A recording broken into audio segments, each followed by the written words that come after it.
In the name of Almighty Allah, the most gracious and ever merciful. Students, today our topic is morphology. So, as you know, we are studying Introduction to Linguistics. So, morphology is a branch of linguistics. It deals with the formation of words.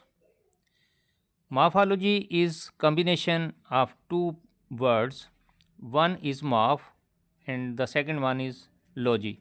Morph mean word, logy mean science or scientific study. So now we look at the definition of morphology. Scientific study of words structure and formation of words. How words are formed, what is internal structure of words. So we will study under the morphology how words are formed and what is the internal structure. In other words, we can say words are made up of morphemes. One word may have one or more than one morphemes. So when words are made up of morphemes and a word may have one morpheme or more than one morpheme, so first of all we have to know what is morpheme. So after that, because morphemes are the components of words, so that's why we need to learn what are morphemes.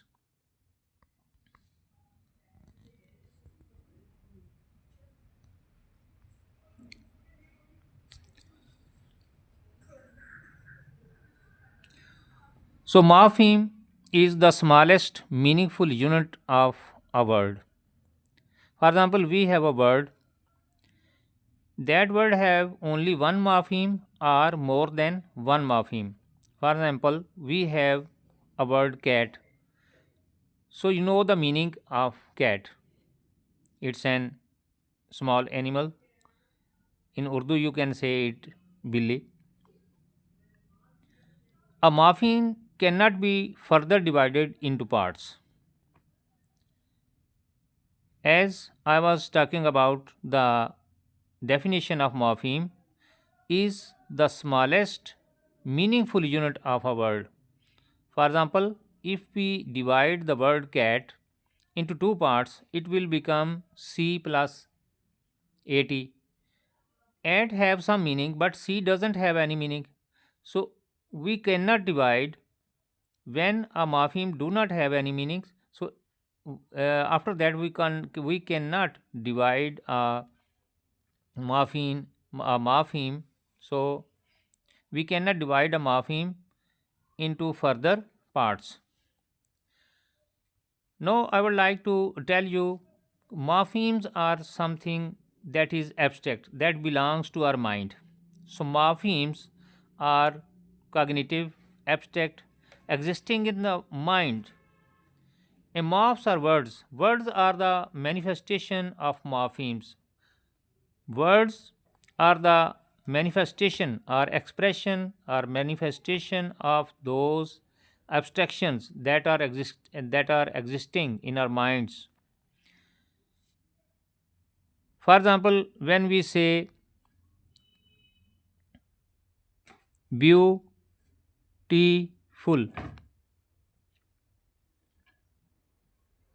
so beauty and full, two morphemes, they are before the manifestation of the word beautiful, they are something abstract. They were existing in our mind. For example, we say a word boys. So boy plus s was existing in our mind, and when we said it boys, so this is the manifestation of those two morphemes. So this is morphology. Next topic is types of morphology. Next topic is types of morphology. So there are two types of morphology. Number one, free morphemes. Number two, bound morphemes. So first of all, we talk about the free morphemes. Free morphemes are those morphemes that can exist alone, that can stand alone. Types of morphemes that can stand as alone. They are free morphemes. We can also call these morphemes lexical morphemes and picture morphemes. So when I say a word boy, a picture comes in your mind. The boy's picture comes in your mind. When I say a girl, a picture of a girl comes in your mind. When I say a chair, the picture of the chair comes in your mind. So we also can say these are the picture words. For example, all nouns, verbs, adjectives, and adverbs are the examples of lexical verbs. They can stand alone. For example, I say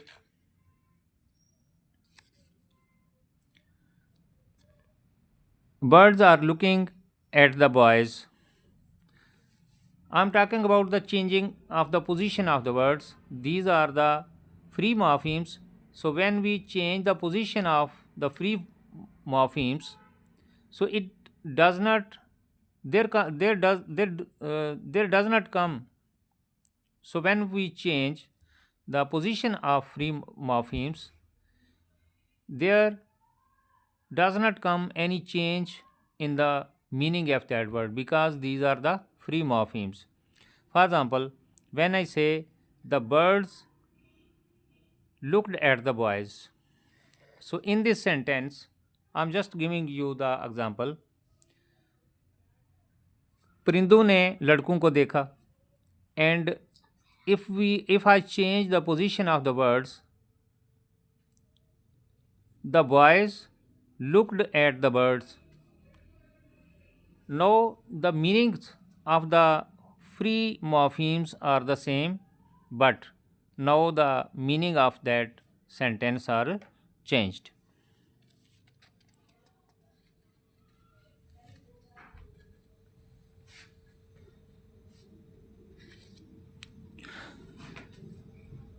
So free form morphemes have two types. So when we talk about the free morpheme, so free morpheme have two types. Number one is lexical morpheme. Number two is functional morpheme or grammatical morpheme. So first of all, I would like to talk about the lexical morphemes. So lexical morphemes are the free words, for example, boys, girl, chair, table, lyle, black, green. So you, in other words, you can say all the nouns, verbs, adjectives, adverbs are the morphemes, are the free morphemes. So we also can say these free morphemes the root words. Number two, we have functional morphemes. So functional morphemes, we also call them grammatical morphemes. The words that show, how could we define the functional morphemes? The words that show grammatical relationship, their function is to connect lexical words. For example, I say a sentence, she goes to college. So there in this sentence, to is grammatical morpheme or you can say functional morpheme. Dishes are on the table. So where the dishes are placed on the table. So on is functional morpheme. All the prepositions, conjunctions, articles, pronouns, determiners, auxiliary verbs are the examples of grammatical morphemes or functional morpheme.